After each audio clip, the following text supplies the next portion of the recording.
All right. Hello. Welcome back. All right. I'm going to kill that music a little bit. So I am Jackie Baker. Thank you for joining me. Welcome back to my channel. If you're here for your dose of real estate reality, this is my weekly live stream where we talk about all things real estate. We're going to talk about the market, what are the latest happenings in real estate. And also we're going to touch on New Jersey. So if you live in Jersey, you're going to want to stick around and learn about what's going on. All right. So I have a special guest with me tonight. I'm so excited. So I have joining me Mr. Jim Flanagan. He is with Coldwell Banker Realty, Coldwell Banker Flanagan Realty in Toms River, New Jersey. Let me bring Jim in. Hello there, Jim. How are you? Hello, everybody. How are we tonight? We are good. Let me pull up the comments. Oh, we already got comments. Wow. Okay. Oh, outstanding. DA wrote, the Yankees game got delayed due to rain, so now I'm here. Thank you so much. I appreciate you being here. This is awesome. So, Jim, I'm so happy you're here. So just want to tell the audience a little bit about how I found you. So I've been on TikTok. I'm sure some of you guys have seen me on TikTok. I haven't been posting for a while. I kind of stopped doing my thing, but Jim is on TikTok and he's been amazing. I love watching his market updates because Jim and I think the same way. He's real when it comes to what's going on in the housing market. Everyone's out there doom and gloom. The market's crashing. It's crashing and burning, all that fun stuff. And every time I see Jim on TikTok and he's like, you still think the market's crashing here in Toms River? No, it's not. And I'm like, yes, he gets it. He knows it's not crashing. So anyway, Jim, thank you so much. So tell us just a little bit now, what areas do you service besides, I know you're Toms River, but you service other towns down by the shore. Correct. We have 3 offices down at the shore. Toms River is our main office, and we have an office in Manchester and one in Bayville as well. Bayville's our newest office. Oh, nice. So basically Northern Ocean County. Nice. Okay. Now, are you finding the market's still good down there, right? I mean, not good, but it's still strong. It's we're finally seeing the Federal Reserve get what they want. Yeah. You know, which is cooling off, which is, squashing demand. Yes. As best they can. So it's as you mentioned on TikTok, yeah. I think it was a year ago, April, I did a TikTok where, I talked about inflation and the fact that, if we didn't get it in check, then we would see a stall in the market. Right. And that's what we're experiencing. We're seeing a stall because we have low demand and low supply. Right. So, there's no hyper supply being created by the lack of demand. It's a lack of both.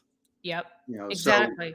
So we're seeing longer times on the market. We're seeing a stall. The Fed is actually stalling the economy. They are. And that's the whole point. That's what they were trying to do. So tonight I wanted to touch on an article. So you saw the title for this week's live stream. It's about it's going to take years. The housing downturn is going to take years, right? So an article I want to bring up, bear with. Let me pull you up. I need a producer desperately to do this for me. Okay. You're doing great. Oh, I'm trying. Okay. So where is this? This is from Forbes. Will the housing market crash? Experts give 5-year predictions. Now, Jim, I know you kind of agree with this. It's going to take a long time. And the key thing here, they say here, why the housing market will likely stay hot. Now, it says, if you're hoping for a major downturn to snag a cheaper home, think again. Most housing experts are predicting the market to remain strong for a while for several reasons. Number one, millennial demand for housing is up, and Gen Z is right behind.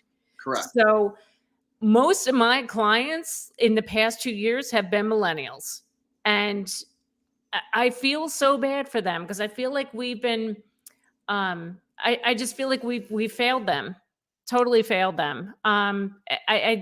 There's no housing for them. There's no housing. And it's just, it's very frustrating. So I don't know. What say you? Do you feel the same way? I don't know, like what age bracket you're dealing with, but Well, as we were talking before we went live, we have three separate markets down here. We have a large adult community population. mhm, We have a large single family population and a large townhome population. So right. obviously in the adult communities, we're talking about, empty nesters, downsizers. But in Right. our single family townhomes, we are talking about the first time home buyer, the millennial. Yeah. And it's been a struggle for them, not just affordability wise, but in inventory. There's Yep. not a lot of that product still coming to the market. Now you throw in interest rates that have doubled in the last 6 months, more than Mhm. doubled. We've completely priced them out of the market. Yes. Oh, I agree. I totally agree. And I have new clients I'm working with now. Um, I have new clients that are like they last year at a 3% interest rate, they could afford up to 800,000. Right a year later, now they're down to maybe six, low sixes, and it's Yeah. now that's a struggle in that price point. Right. And then So you, it's and then yeah, you try to find alternative housing, renting, and it's $3,000 a month minimum. it's ridiculous. It's Are you ridiculous. finding the rents are that high down there by The you? rents are that high down here. As hard it is to buy a house, it's even harder to rent one because the Yep, rents are so high. same. The supply of rental homes is lower than the supply of homes for sale currently. Yeah. Yep, same here, same here. So, DA said, "Isn't Tom's River retirement city?" So you did say you have a large retirement, Well, uh, see that community. the reason of that DA says that, and a lot of people, they Holiday City is a Tom's River mailing address. It's actually located in Berkeley Township. Okay, It has a Tom's River mailing address. got it. So, we're talking between Holiday City and the Silver Ridge Park adult communities, which are located in Tom's River by mailing zip 08757. That it is a huge part of our population. Okay, But Tom's River General, the township itself, is not Berkeley Township. So right. it's confusing. Just leave it to New Jersey to confuse you between townships, mailing addresses, zip codes. You know. I know.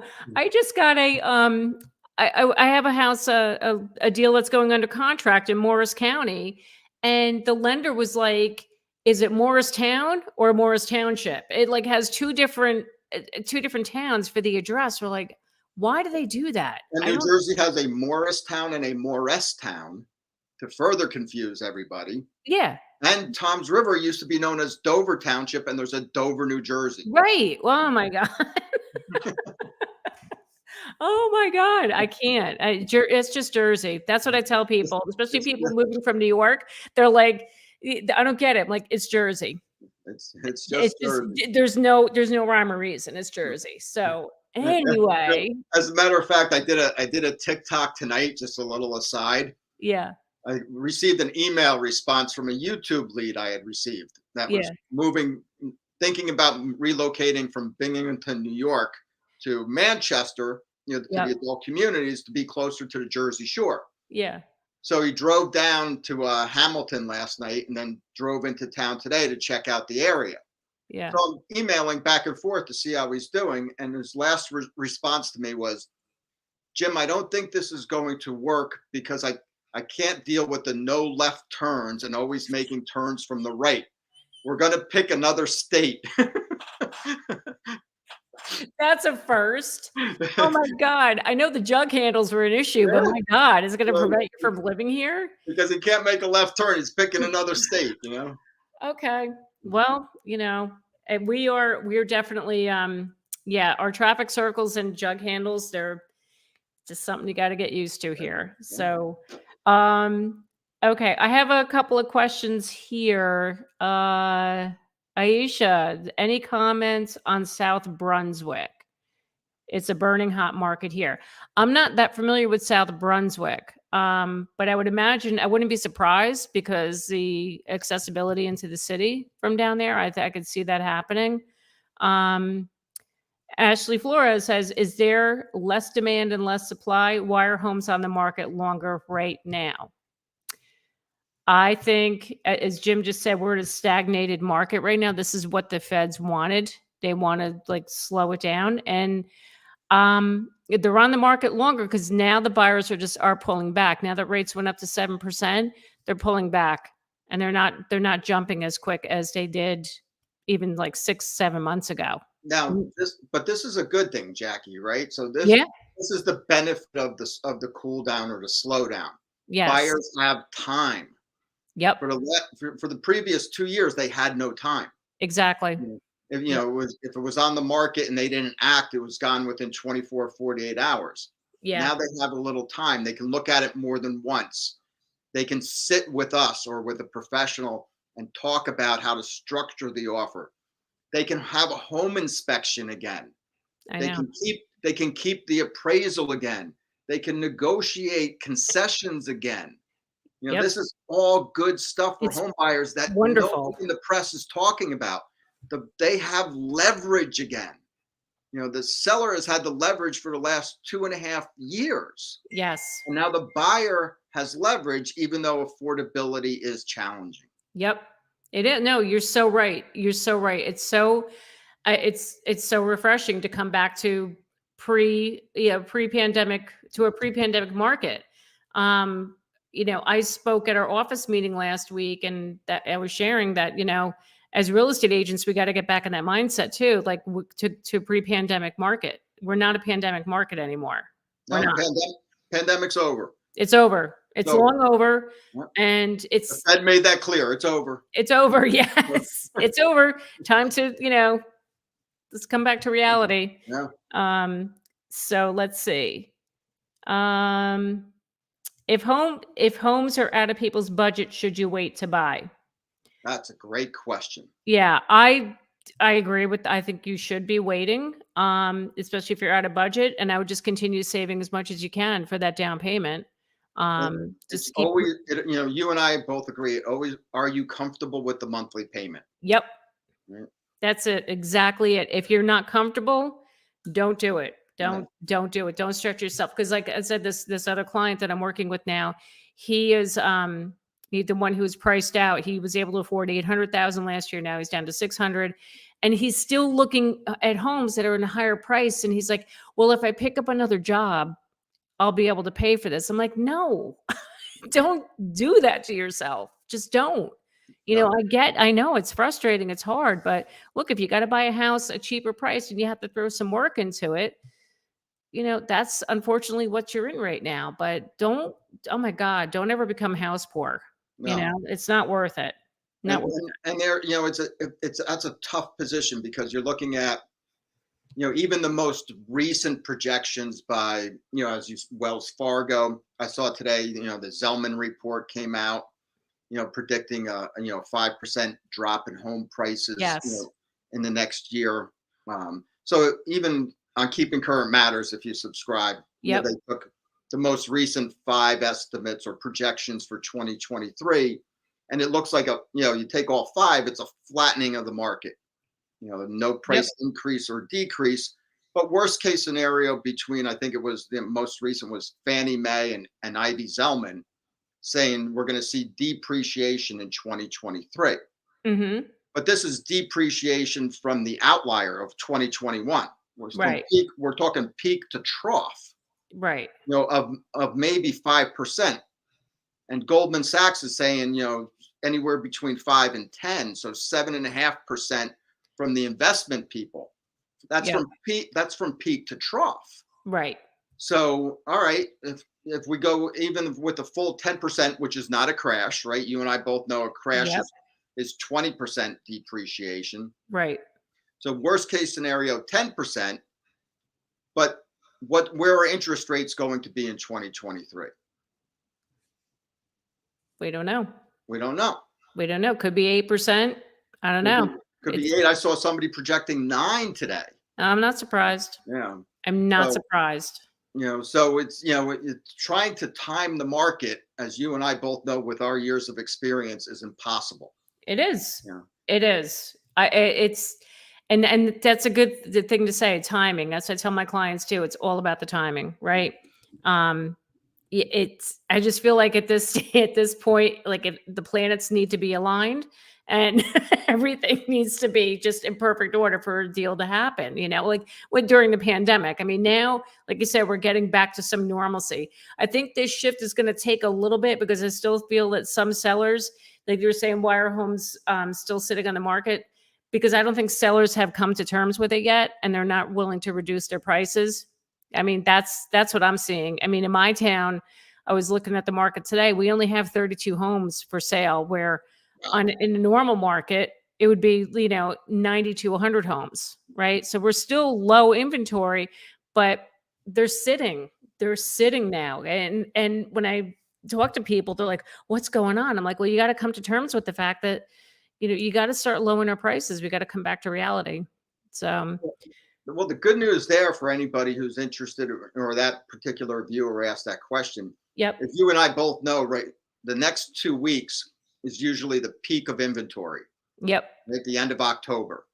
And then we head into November and December, and houses come off the market. If they're not selling, if those discretionary sellers don't get, like here down at the Jersey Shore, we always tell our sellers, well, if you're waiting for that North Jersey buyer with a bag of cash to show up after drinking a gallon of wine and buy your overpriced turkey, right, you're going to be waiting a long time. Yep. That's right. So now, as we go into November and December, those discretionary sellers are going to take their house off the market. Exactly. They're going to wait until the new year, wait until the spring market, wait. So the people that have to sell, the realistic sellers who are working with professional realtors, are going to benefit, because inventory is going to decrease in November and December.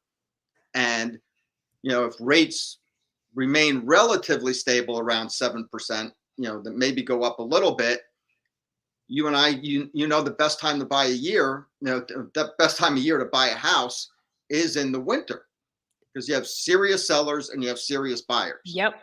Absolutely. Absolutely. It's the best time. Let me get us back here on screen. Okay. Oh, here's a good one, Jim. You ready? What are your thoughts about ARM mortgages? Okay. Yeah. ARMs are making a comeback. They've made it, like, for the past few months, I'm seeing more people do the ARM loans. I'm always, I'm very cautious with that stuff. Me personally, I don't know if I would do it, but look, this is what people have to do to get that rate lower. That's great, but just stay on top of, whatever your term is. If it's a 5, 7, Exactly. 10 year. Know your terms, and and know your market, and talk not only with your realtor, but with your lender. Yep. And talk with a lender that's been in the business for a while and knows what they're doing. Yes. I'm a fan of the buy down over the adjustable rate. Okay. If you do a 2-1 buy down, if you buy down your rate for the first 2 years, and then it settles into, the next 28 years, because it's on a 30-year amortization schedule, at least you're fixed. So if rates don't fall, at least you know what your payment's going to be for year 28, 3 through 28. Right. And if they do fall, then you can refinance into a lower rate for a 30-year fixed. Exactly. So I'm a bigger fan of the 2-1 buy down than I am an adjustable. Okay. But that being said, I did use an adjustable back in 2005 to buy a house. Really? Yep. Okay. And I was worried, 2005, 6, and 7 rates did go up. Yeah. So I had to manage that payment, but then they fell after the Great Recession, Yep. and I didn't have to refi at that adjustable rate. And then I finally sold the house in 2021. Okay. Okay. Well, that worked out for you. So that's good. Eventually, right? From the Yes. peak of 2005 to the peak of 2021 to sell that house. Yep.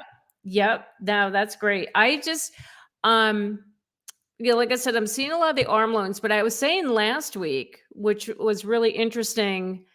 And I had I went on a showing in Morris County where the seller was offering to pay a point towards a person's mortgage so they can keep their price the same, but lower their monthly payment by paying, bringing the interest rate down. And there's your 2-1 buy down. Right. But yes. Negotiate that in, right? So, all right, if you're going to have to pay points to buy the rate down, Right. get the seller to pay those points by Exactly. paying a little bit more for the house and then financing it. But Right. you're getting a lower monthly payment for the first 2 years. Right. I mean, I just thought that was so interesting. I thought that was like a good tactic that sellers can use if they're so hell bent, like I don't want to go below a certain price, then offer to pay the points because when you do the math, and I did this in my video 2 weeks ago, you do the math. If you pay the higher price but the lower interest rate, the payment is lower, definitely lower, versus you reduce the price at the higher interest rate, Exactly. right? And So then if rates fall, you'd refinance. Exactly. Exactly. But some people, it's so funny the psychology of it between the sellers and the buyers, but I feel like sellers are like, no, I want this price and I'm not budging off of that. But then some people commented after the fact, I'd rather have a lower price and a higher interest rate because I think the psychology is I got a deal on this house. I got it under asking price.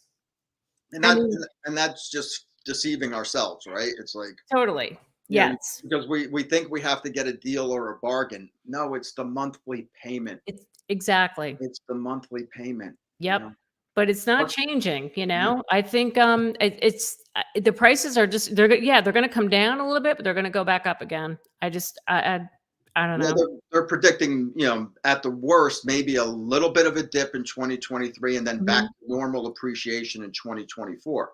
Yes. And if the prices dip, if interest rates go up another 1%, that eliminates whatever savings or deal you're going to get. Yes. And right now, the Absolutely. way the Fed's going, who the heck knows what they're going to do in 2023? I don't know. Yeah. I don't wanna know. Yeah. I'm like, I'm so over it. I'm so over it. It's like they're Um, sitting there going, we can't think of anything else to do but raise rates. yep.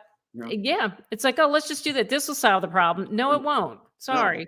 Yeah. So let me just go back to this again really quick because there was some what we were just talking about before. So supply can't keep up with the demand. So this is our biggest issue right now is the lack of inventory. And Jimmy, when you and I spoke was last week, we were talking about how now that people have refinanced in the last 2 years and they got these really cheap interest rates, where are they going to go? They're not going to sell it. They're going to be so quick to sell their home now to pay more for a house and pay a higher interest rate of 7%, right? Absolutely. So this the rising rates is going to it's stealing the inventory. I feel like it's taking it away. Yeah. It's oh my god, like I understand you want to raise the rates and slow this market down, but now you just hurt the inventory too. And they don't understand that. Jerome No. Powell said he's hell bent on correcting the housing market, right? Eh, Correcting it. Stop. Yeah. He's not doing it right. Well, because they don't understand. They don't think 45% of our population owns their home free and clear, no Yep. mortgage whatsoever. Yeah. Right? No. In 2021, we had over almost 6.5 million transactions, right? The Mhm. highest in history since 2005. Right. Those people locked in at 30-year fixed rates at, let's just say, 3%. Yep. Those are the people who purchased. The people who refied at 3 or under, what percentage of the population is that? So we're left with a Mhm. minor population who didn't capitalize on those rates as our demand, but now we're increasing the rate to squash affordability. Yep. I mean, these people are supposed to understand economics. I don't understand what they're thinking. Me neither. I think you and everybody else in the world, like, it makes no sense at all. And just really quick before I get back to more questions, I just wanted to touch on something else. Hold on. All right. Sorry about that. Okay. Speaking of ARM loans, so number 4 here says warning signs that could dampen the housing market. Murmurs of a recession have breached the surface of what's otherwise been described by many observers as a strengthening economy. Inflation started rising last year, setting off alarm bells as consumer prices began to climb. Now, while the federal funds While the federal funds rate does not directly impact long-term mortgage rates, it does have an effect on short-term rates like credit cards and adjustable rate mortgages. Higher interest rates could trigger slowdown in consumer spending. Now, they also say here that Russia's war on Ukraine won't help the economy. Um, yeah, that totally. That's going to affect it. And yeah. So what do you think about that? Do you agree with what they're saying here? With the war Absolutely affecting agree it? with that. Yeah. Yeah. Yeah. Well, we're seeing, it's been affecting it since it started in February. We saw gas prices increase because of the sanctions against Russia. You Mhm. know, they came back down, but now OPEC is twisting us. They're saying, okay, we have the US over a barrel, excuse the pun, right? We'll Mhm. we'll reduce production of barrels of crude oil, Yep. twist it a little bit because we can, Yeah. because we become dependent on OPEC again Yeah. because we're not producing at home. And that's what nobody's talking about. The Fed's raising rates instead of trying to stimulate domestic production of services and goods. Right. I went to the store tonight with my 8-year-old son to buy a bag of potato chips. It was $5 for a bag of potato chips in the supermarket. You Uh-huh. know, I mean, they're talking about the heating oil going up, electric going up this winter, a cold winter. Yep. Everything's going up, including interest rates. I Yep. mean, how much pain do we want to cause our own people here, to quote unquote fight inflation, which you caused by printing money? Exactly. Right? Exactly. I could go on for days Yeah. about this. But yeah, I know. It's unfair. It's just unfair. And here we are, we're the ones suffering. Yeah. And Um, we're all suffering. Everybody's suffering. yeah. It's Yep. a shame. That we all have to suffer because the only people not suffering are the ones making the decisions. Right. They never suffer, No. right? They're No. insulated from this whole thing. They feel none of the pain, and Yep. they make all the decisions. Exactly. It's so ridiculous. All right, so Jim, I got more comments here. Hold on. Okay. Ashley, hi Ashley. Those who purchased during pandemic prices, how long do you think they should have to hold on to the home based on your market experience? Wow. That's a good All one. right, Ashley. Good question. That's a really good. Yay. I love good conversation. How long should they hold on to it?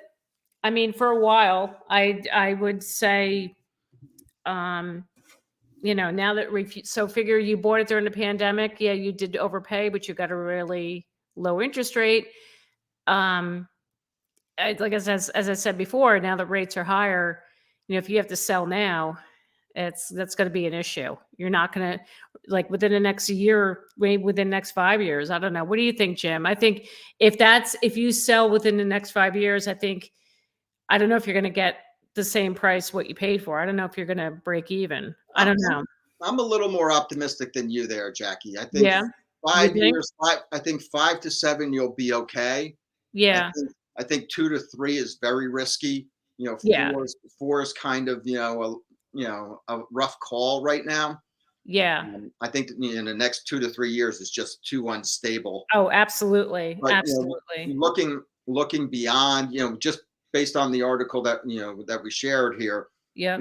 the demographics are strong. We have the millennials, entering the housing market. They're in their early 30s forming families, and Mhm. then right behind them is Gen Z, who are more financially stable and better off financially than the millennials Yeah. coming in. So the pent up demand that's going to be coming in the next 5, 7, 10 years is going to be very strong. True. So if you could Okay. weather the next 2, 3, 4 years, I think you're going to be in good shape. What I would suggest though is if you can, don't sell. You have a low mortgage rate. Refinance, cash out on that, rent that house out. Now it's an income producing asset and hedge against inflation in the future, right?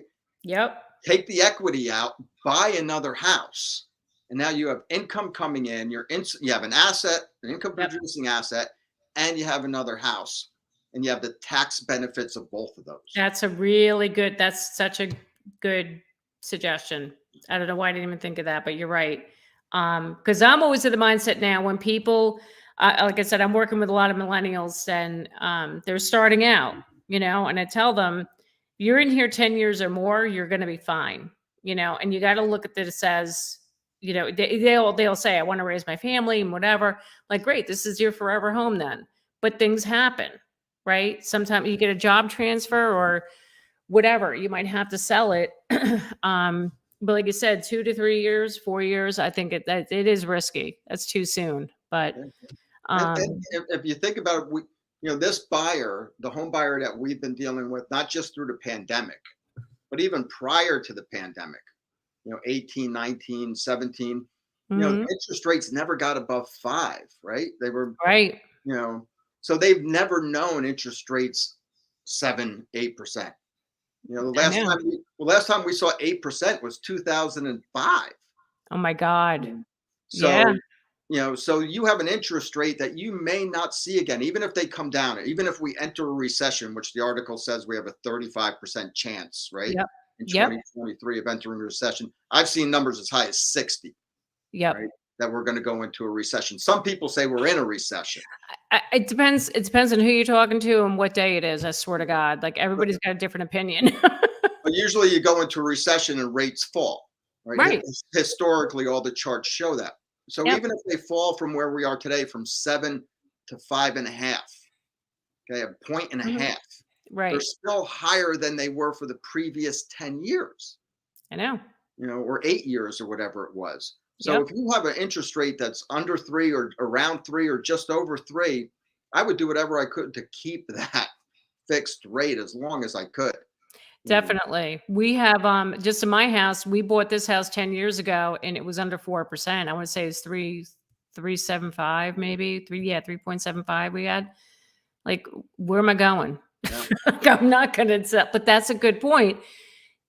Buy something else and then rent it out. You can totally do that. So thanks, Jim. That was a good suggestion. So what else do we got here? I'm thinking of becoming a landlord. Should I buy a 2-family or should I go for a 203K FHA multifamily? Whoa. Wow. This is intense stuff. I bet you weren't expecting this tonight, Jim. It's like we're giving. These are great questions. They are. They're awesome. This is great. So there, I think you have to look at the cash flow return, right?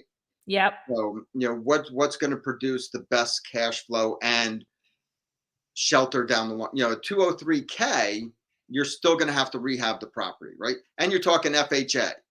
Mm-hmm. You're talking mortgage insurance on top of that right now. Yes. Right? So right now with the interest rate environment, I would do whatever I could to avoid mortgage insurance if you can. Yeah. Right. And, and looking at rehabbing, now you're also, the bank's looking at what is going to be the value after the rehab on what they're going to loan. Mm-hmm. So they're going to be a little conservative on that given the current environment. Right. Right.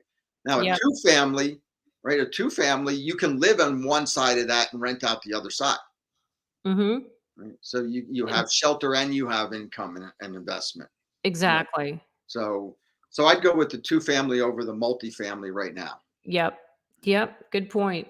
I agree with that. Thanks, Jim. All right. So who else do we have here? Oh, this is a good one too. Hold on. Can you please explain refinancing, how much you pay a closing cost and all? I mean, I can't speak to closing costs on refinancing. Jim, I don't really know too many people who have done refinancing lately. I mean, I forget what we paid. We did it years ago, like back in like the early 2000s, we refinanced, but not since then. But well, generally, we're real estate experts. So, a lender or mortgage expert will give you the exact numbers. But the rule of thumb I use when counseling with our buyers or my clients is a rule of thumb is to use 3% of the mortgage as your closing costs and prepaids. Yep. So 3% of the mortgage gives you a pretty close or accurate number to what it'll cost, whether Okay. you're purchasing or refinancing. Because to the bank, it's the same thing. It's all equity based. Yep. So it's the only difference is there's no down payment when you're refinancing. It's all closing costs and prepaids. Exactly. Exactly. Okay. Thank you. All right. I hope that answered your question. Where am I? Okay. Hi, DA. We have bans on eviction that happened during the pandemic got me thinking twice about becoming a landlord. Mhm. Yeah, Jersey Yeah. is a very tenant friendly, like yes. I hear you. I hear you on that one. They're very much in favor of the tenants here, very tenant friendly state. So I could see your concern about that. Yeah. 100%. Yeah. New York and New Jersey are probably the two worst states to Yep. be a landlord if you can't afford to carry that home without the income. Yep. So Well, again, another reason to do the multifamily. You live in one side, because the the loophole, if you will, in New Jersey is that if you live in the house, you can evict the tenant, right? mm-hmm. So, so that's kind of the loophole there. But if there are children involved, the courts are very unlikely to evict, especially if we go into another pandemic or plandemic, as was Yeah. stated. Yeah. See, well, that's why I bought property in Delaware.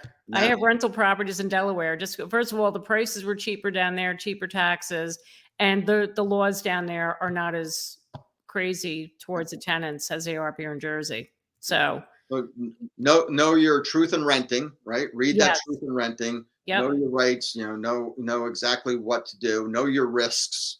And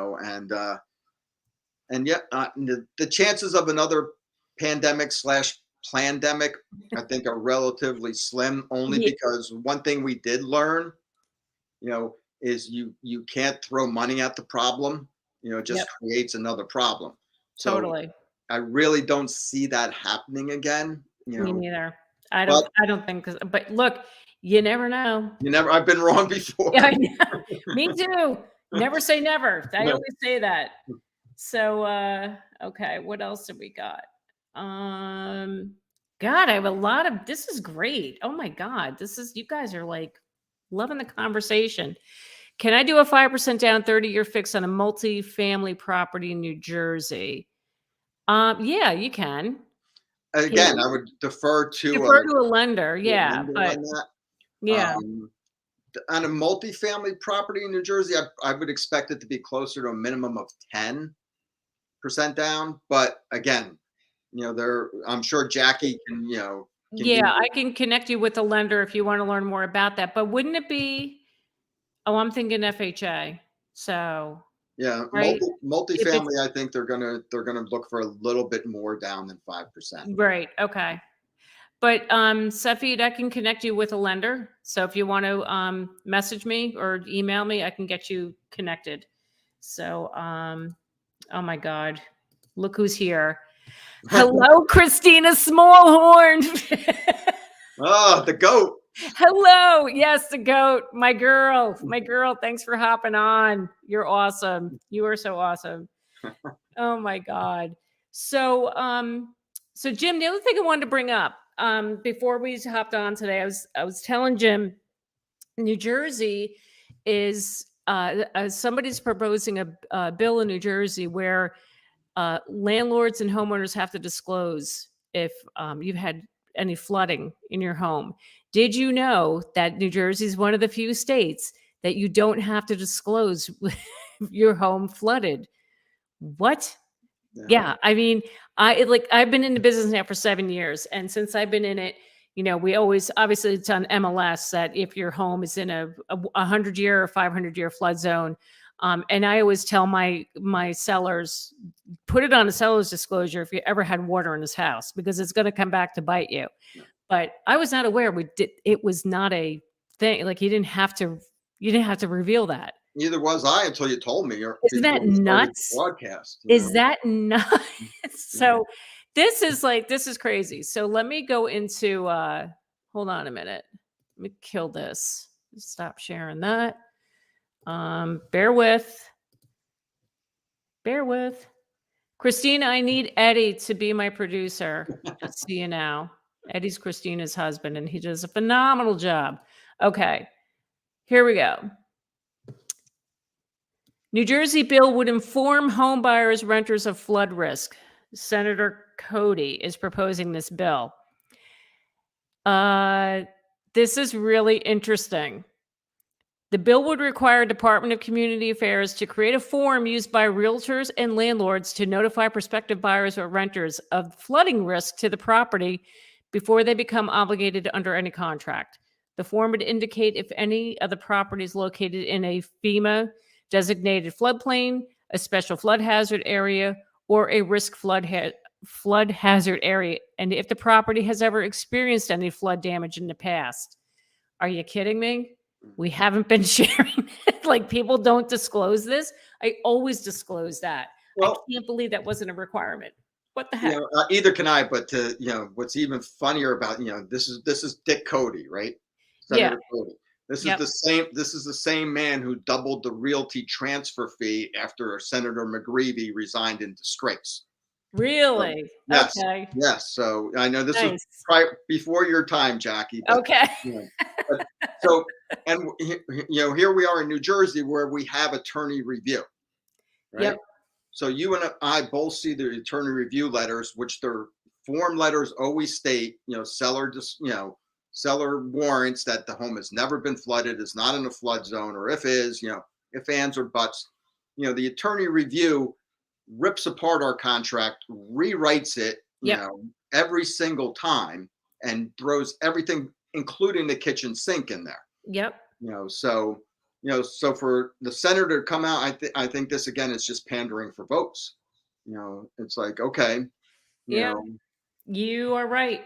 I think you're right there.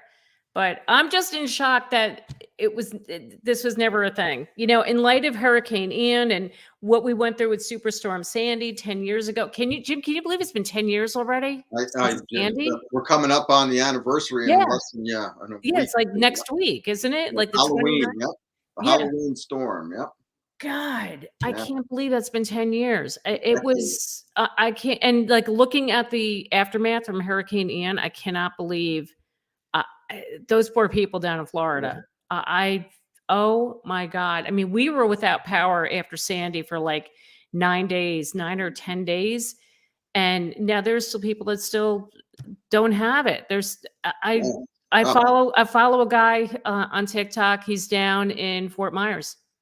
Fort Myers is a disaster. It's like a war zone. It's so bad. Cannibal Island, Fort Myers. Yep. I couldn't imagine. I mean, Superstorm Sandy was barely a hurricane when it hit us. It was, it was a tropical storm. I know, but category 4 comes. It was so bad, but the thing is with Sandy, I think it was a combination of 2 storms or something happened that made Sandy Sandy just like Ian, right? It was Ian down there. Yes, right? Yeah. It was, it was the surge. We didn't have the wind. We lost trees, but that surge when it came through, and then when it went back out, so it devastated the barrier islands down here. Oh my God, it was bad. It was bad. So we have more comments. This is wonderful. I love this. All right, hold on. Okay, Nick Morello. Hi, Nick. Thanks for joining us. A seller who is working with Relo company put under MLS disclosure gutters 2021, but the Relo company made them change it to actually describe that the basement flooded during the hurricane in 2021. Really? Okay. That's interesting. Yeah, I don't understand how can you not disclose that your house flooded? I know people are afraid to say that, that your house took on water. I get it, but you know what? Oh my God, the aftermath of that, what you could go through once you close on that house and the lawsuits, it's not worth it. So not worth it. Yeah, not at all. Yeah. So, okay.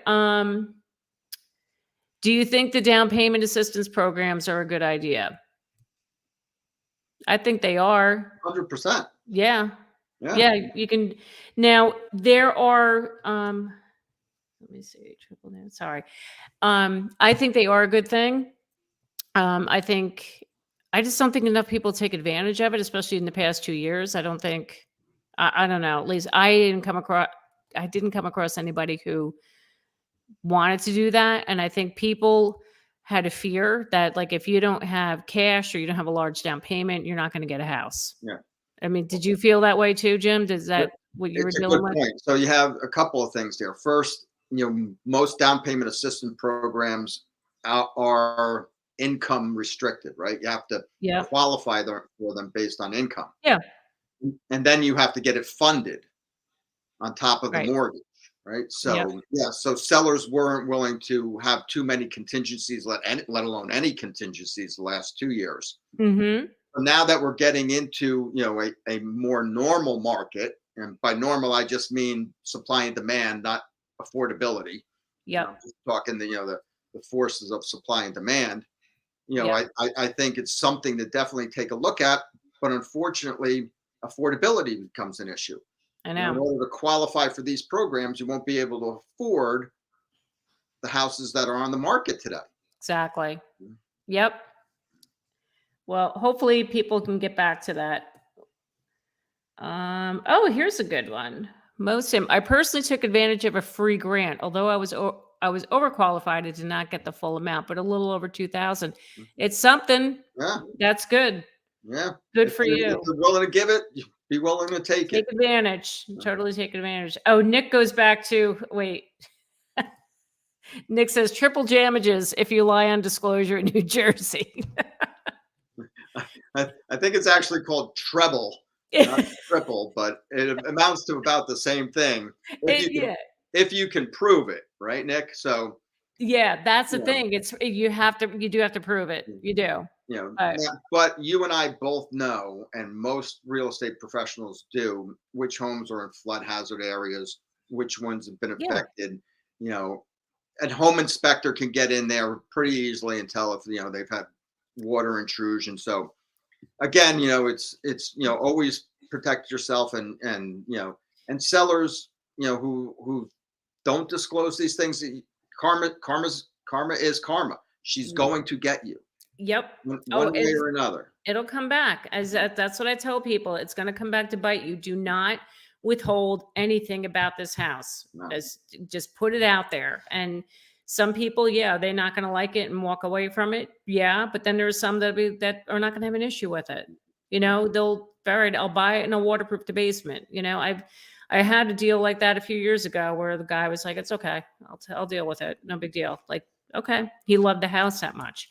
If the person loves the house, so they'll make it work. Yeah. So, oh, you are welcome, Mosim. Said thank you. So, yeah. So, getting back to the original topic with these, taking 5 years for this downturn to happen.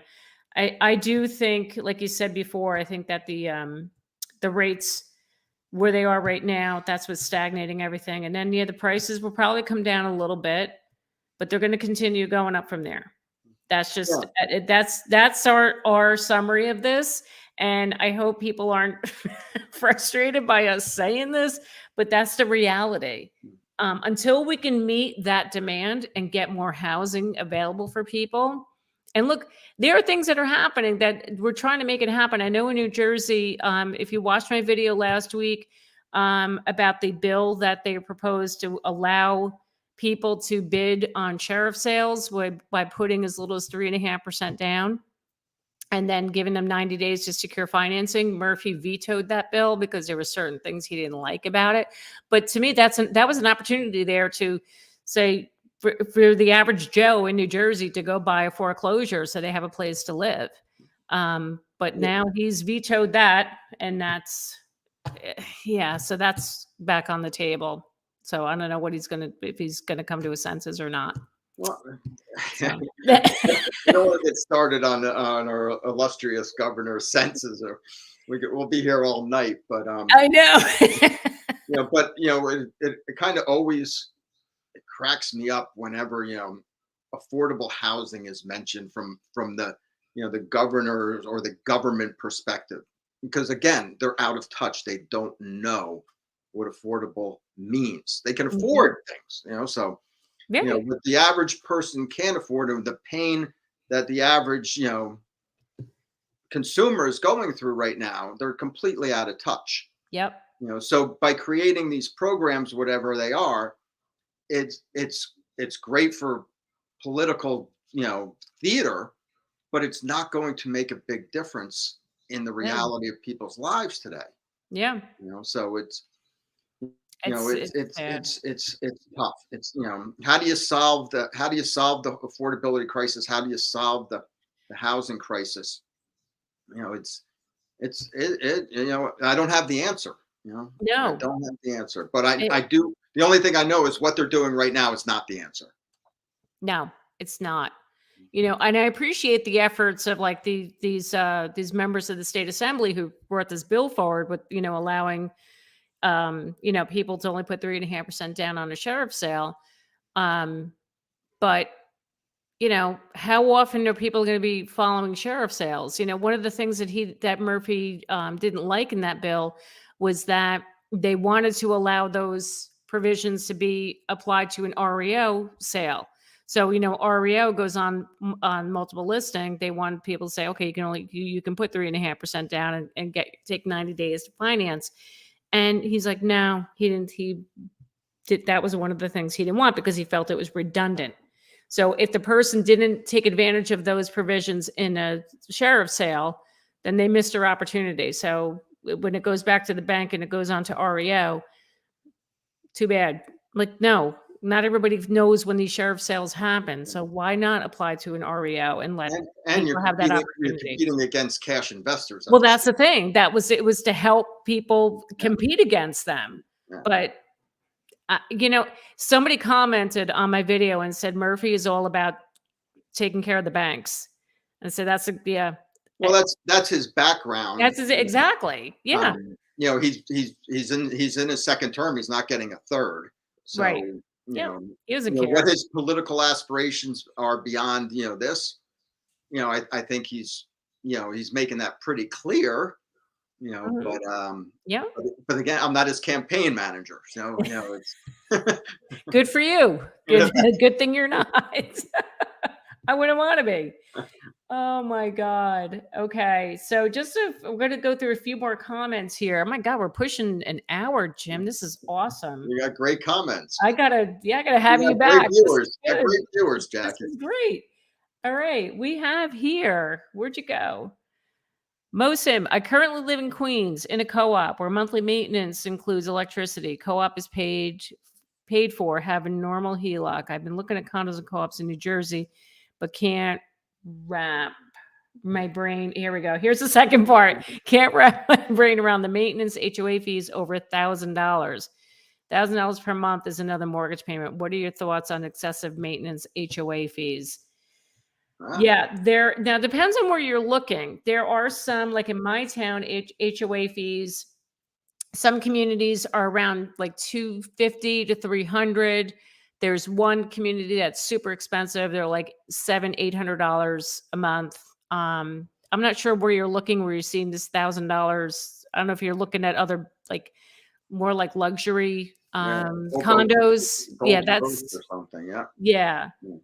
Um, so The monthly fees, while they can be excessive in some areas, there you can factor those in. It's the special assessments you have to watch out for in the condos and the townhomes. yes, So you have to do your due diligence there and look at how solvent is the homeowners association, absolutely.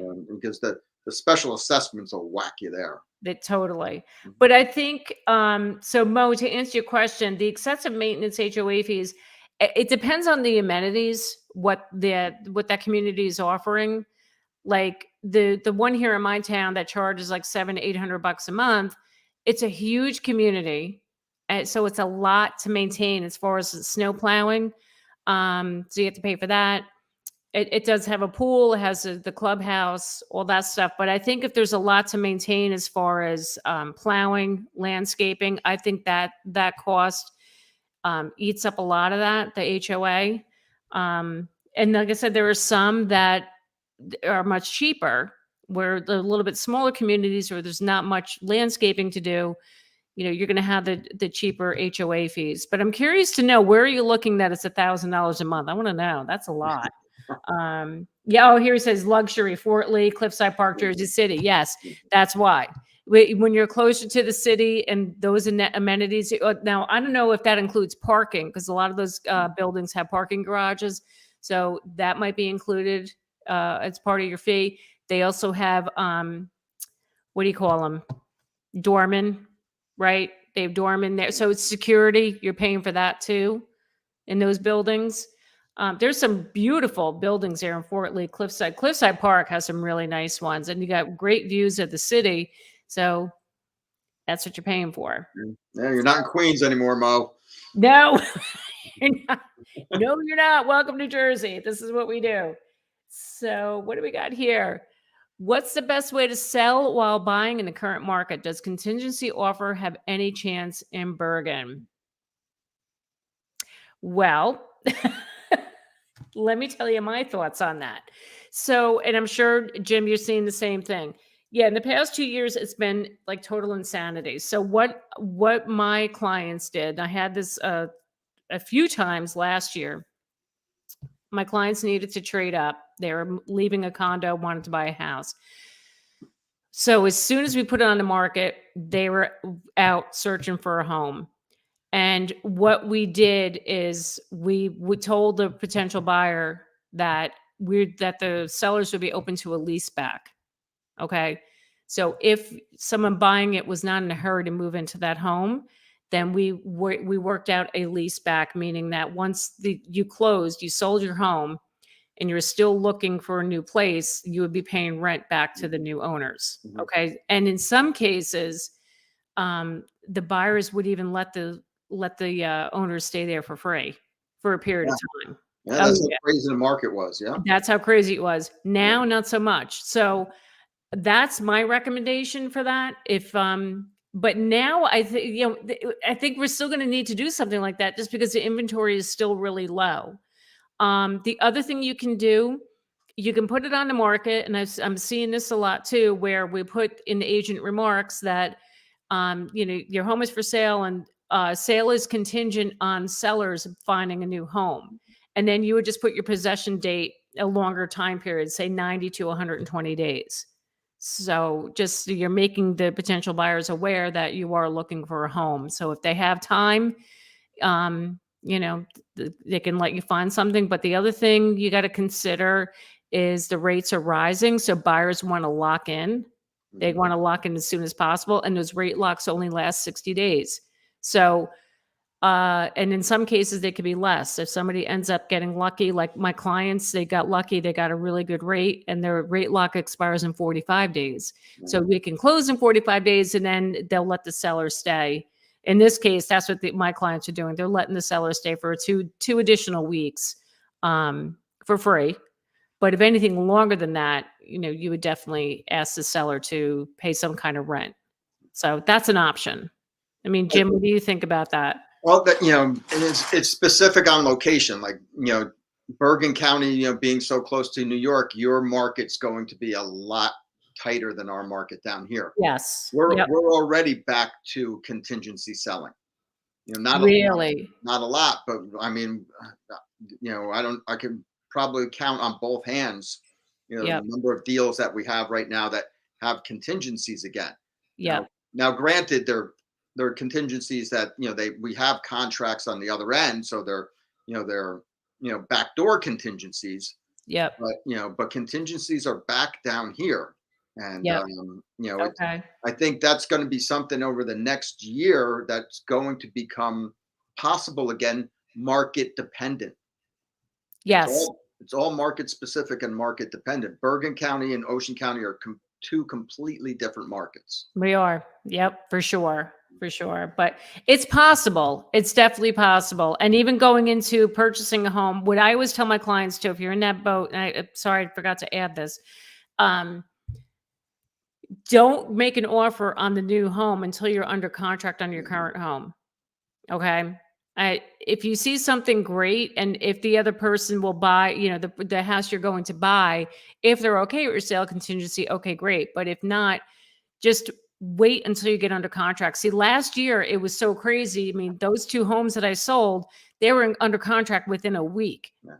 Right. So then it was easier for them to, okay, now we're going to hit the ground running. Let's go buy our next place. And believe me, timing, as you said about timing is everything. And it worked out beautifully for both scenarios. But I agree. I think we're going back. See, if you're seeing it, we're going to start seeing it soon, I'm sure. Right. I think especially if they keep raising rates. Yep. So, okay. Nick Morello's back again. What do we got? I got contingent offer accepted in late July. It depends on how you present it. Sent them pics of our house and said it would sell fast. Also offered more money. Yeah, I mean, that helps. But what we do here, Nick, is what I would do. If you had your house on the market and you made an offer on my client's listing, I want to talk to your agent who's representing the sale of your place. And I want to know what's going on with it. Like what's the market like in that area? How confident are you it's going to sell? Yeah, there's a lot that goes on with it. All right, here's a good one, Jim. You ready? Ready. Bring it on. All right. Thank you. What are your thoughts on using a referral company to save on realtor fees, such as Clever or Realtor Plus? I never heard of Clever or Realtor Plus. Have you? No, but I love this question because, Brian, think about it, right? You're using a referral company. Most referral companies start at 35% and some go up to 45%. So that realtor is willing to pay 30 to 45%. Are they going to give you any kind of break? No. No. The only one who benefits on that is the referral company. The realtor regrets the fee, resents the fee, right? Your service will probably suffer because they resent the fee. So you're going to get inferior representation and service. And if there were any chance of getting any kind of legal rebate, it's out the window. Those fees they're just, they're extortion is what it basically amounts to. Right. So deal with the realtor direct, deal with the brokerage direct, you're going to get the best representation and the best deal direct. Yes. It's like buying your airline tickets. You don't go through Travelocity. You go direct to the airline. Don't go through these referral companies. Go direct to Realtor. Yes. Thank you, Jim. All righty. Yeah, because the other thing he got me thinking too about, do you have these services down there where you pay a flat fee, Sure. Real estate company? Put it in the MLS and then they'll just put it on MLS. So that's the other thing, Brian, I want to touch on too. So those companies, be careful with, and of course I'm going to say this, I'm a real estate agent, but those flat fee companies where you pay them a flat fee, they'll put it on MLS and they're going to pay a buyer's agent 2%. That's all they'll do. They're going to take maybe 20 pictures of your house, not good quality. They're not going to market the home. It's just to put it on a multiple listing service. When it comes to true representation, they're not there for you. They're not going to really help you. And they're not good at communicating with the other agent who brought the buyer. So I've been there. I worked with one of these when I had to, my clients were buying a house when the seller was using one of these services. Oh my word, it was awful. My buyers ended up walking away. Yeah, so it was a total nightmare. Just, yeah. Okay, let's do one more. My God, it's been an hour, Jim. My God. Okay. What are your thoughts on using a hard money lender for purchasing property? I'm going to do it now. Yeah. We're in a decelerating market. So you talk about interest rates where they are, to throw hard money, rates on top of that. Yep. It's no, don't do it now. Not the time. Definitely not.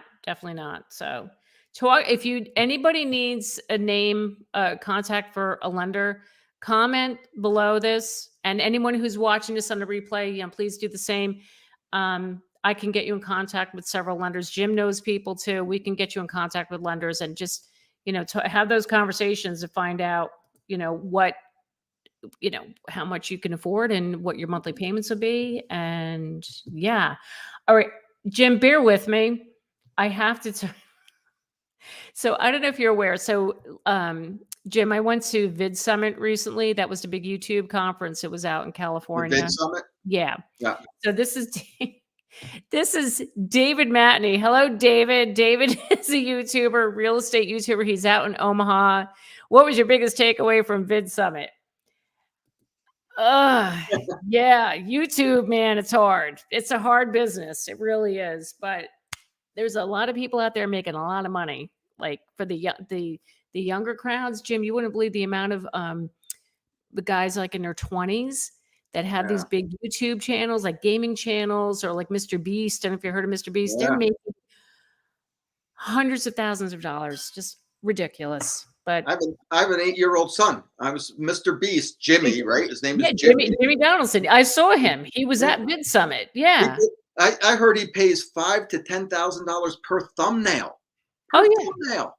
$1.2 million per video that he spends. What did he do? He just turned down $1 billion for his channel or something like that. And Gary Vaynerchuk said he was smart. It was worth like 10 times that amount. Amazing. Oh my God. Amazing. Crazy. But thank you, David, for coming on the channel. I appreciate you watching tonight. That's amazing. So, Jim, tell us, where can everybody find you? I know you have a YouTube channel. You have your TikTok. My handle is the Toms River Realtor. So you can find me on YouTube under my name, Jim Flanagan, and or the Toms River Realtor. Yep. And you can find me on Instagram and or TikTok at the Toms River Realtor. I secured that handle way back when, so smart man. I am the Toms River Realtor. So yes, you are. Google me, you can find me anywhere, just Toms River Realtor. Okay. I'll also link the channel down below and on the description box here on my channel. But Jim, I thank you so much this is great. This is a great conversation. You've been amazing. And I'd love to have you back and we can do more Jersey banter, and complain about. Well, my pleasure, Jackie. I really appreciate the invitation. I enjoyed it. You have a great audience. Great comments. This is awesome. You guys I love this. Oh, wait. Hold on really quick. Brian, you know what? I'm going to respond. Brian just made another comment here. I will respond to you, Brian, off channel here. So, or off the live stream, I mean. Anyway, thank you everybody for coming on tonight and getting your dose of real estate reality. Jim, thank you again. And I'll see you next week, 7:00. Have a good night, everybody. Good night. Thank you, Jackie. Good night. Bye. All right.